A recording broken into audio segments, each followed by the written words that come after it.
Hi everyone, James here from the Candidate Coach. I'm really excited about our workshop today because we're going to dive into a topic that many of you ask us about, and that is personal branding. How can you create, how can you maintain, and how can you promote your personal brand, especially when looking for work? Well, joining me today to discuss all of these points is Julissa Shrewsbury from New Work Consulting. Thanks for joining us, Julissa. Hi, James. Great to be here.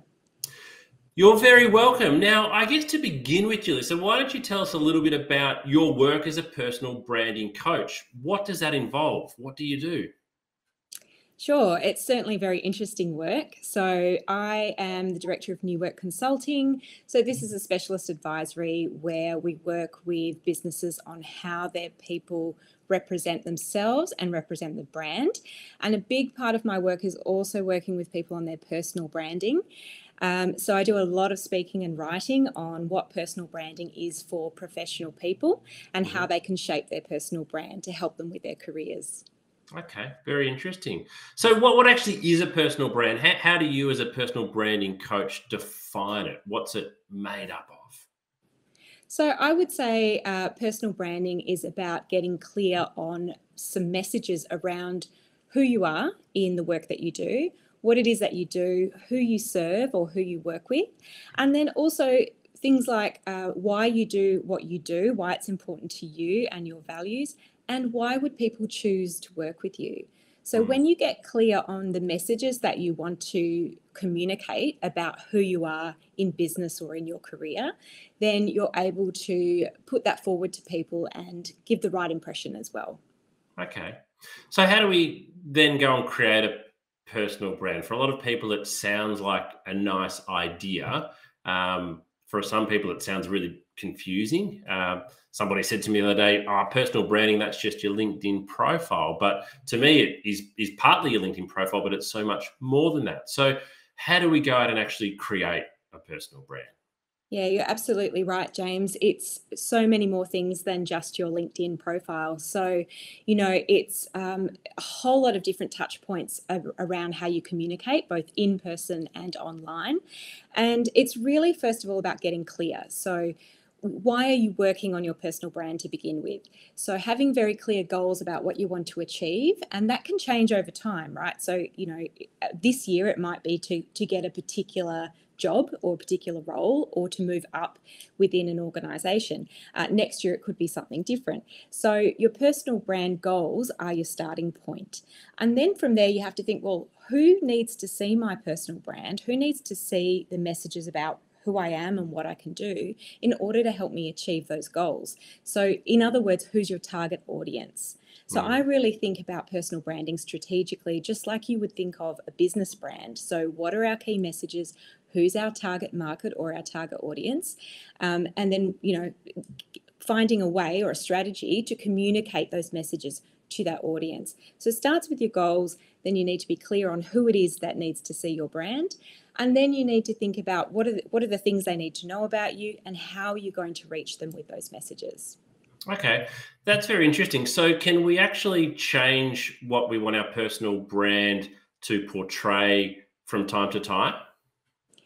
Absolutely. In my own career, I have changed what I do three times. So I'm now in my early 40s. And so I've had, 20 odd years of working in professional spaces.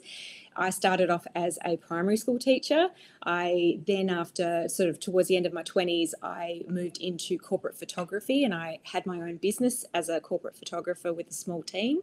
And then eventually I moved into the brand consulting and personal branding space. So each time I changed my career, I really had to think about what is it that I want to achieve? Who's the audience that I now need to reach because it Mm, changed every time? And what is it that they need to know about my strengths and what I can do in order to be taken seriously in that new space? So, mm, absolutely, your personal brand can change. Having okay. said that, it's not about making something up. It has to feel authentic to you and it has to be real to you and it has to come from truth. So, what is it that you actually are good at that makes a difference to other people? Yeah. So if somebody watching this has just spent a lot of time creating their personal brand, which a lot of people do, how can they, over the next 3, 6, 12 months, next couple of years, how do they maintain that personal brand, something they've put a lot of work into creating? Yeah, so I think that maintaining your personal brand, there are sort of two levels with that, right? So the first is reputation. So as I said, it needs to come from authentic messages and who you really are and what you actually can do. So in order to maintain the brand that you've put out there, you need to live up to that as well. So you need to live in integrity with that. And to me, that is about taking the time to really clarify what are your values and boundaries about the way that you work and the way that you like to work and the environment that you work in. So for example, maybe you have values around excellent communication with other team members, or working as a team is really important to you. So being very clear on your values and then living to those values is part of maintaining your brand. So that's that reputation piece.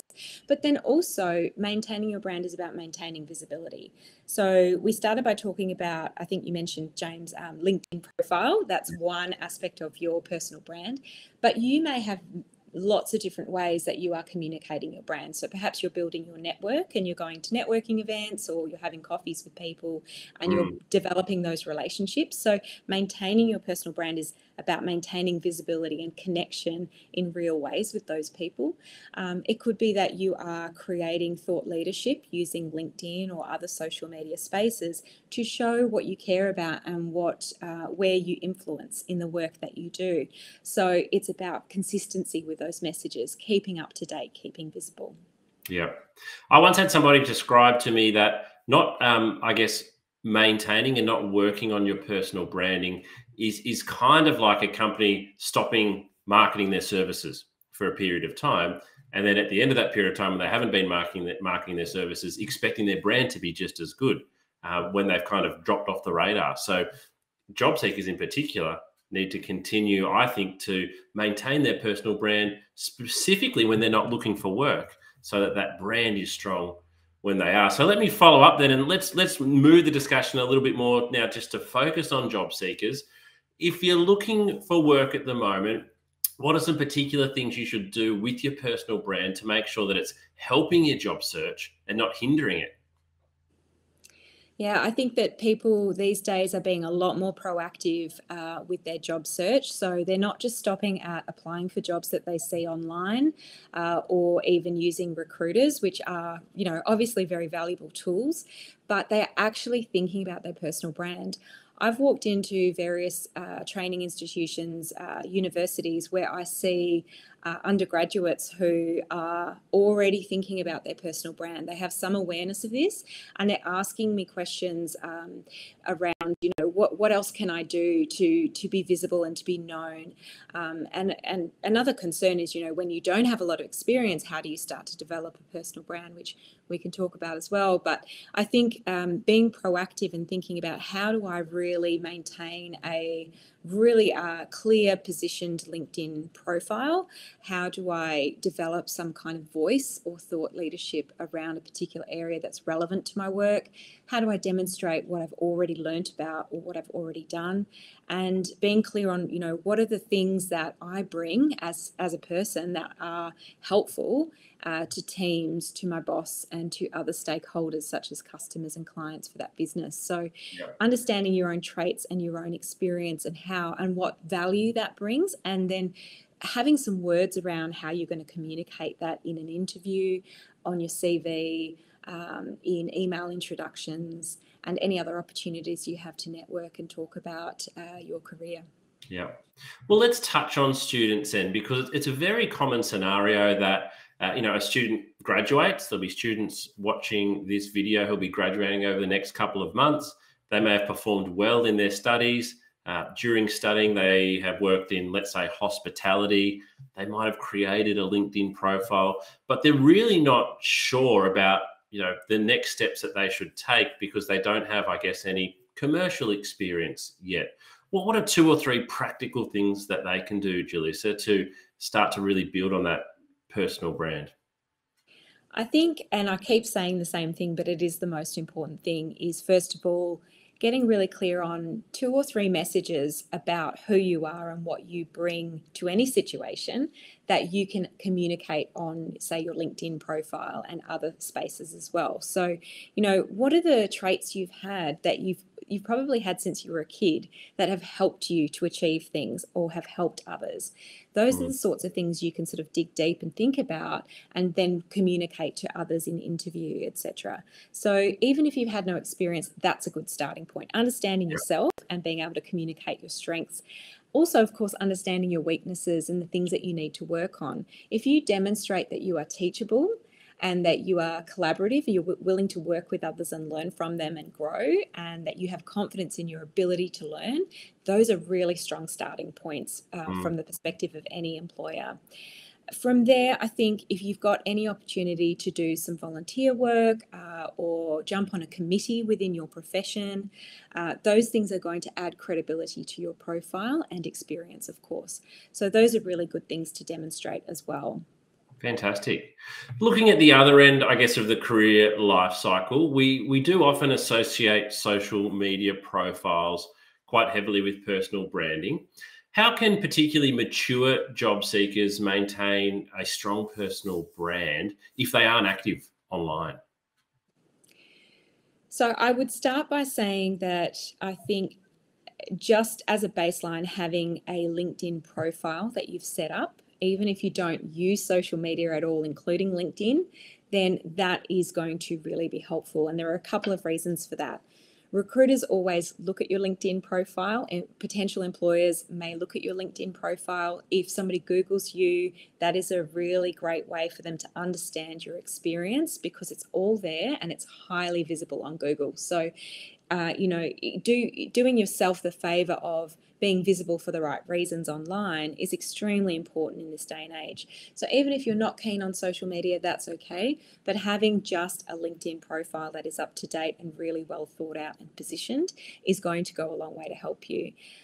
Other than that, I think it's going back to basics, which, quite often the more mature professional people do understand. So, having a great network, maintaining good relationships, picking up the phone and talking to somebody about what you're looking for and seeing who they know or how they might help.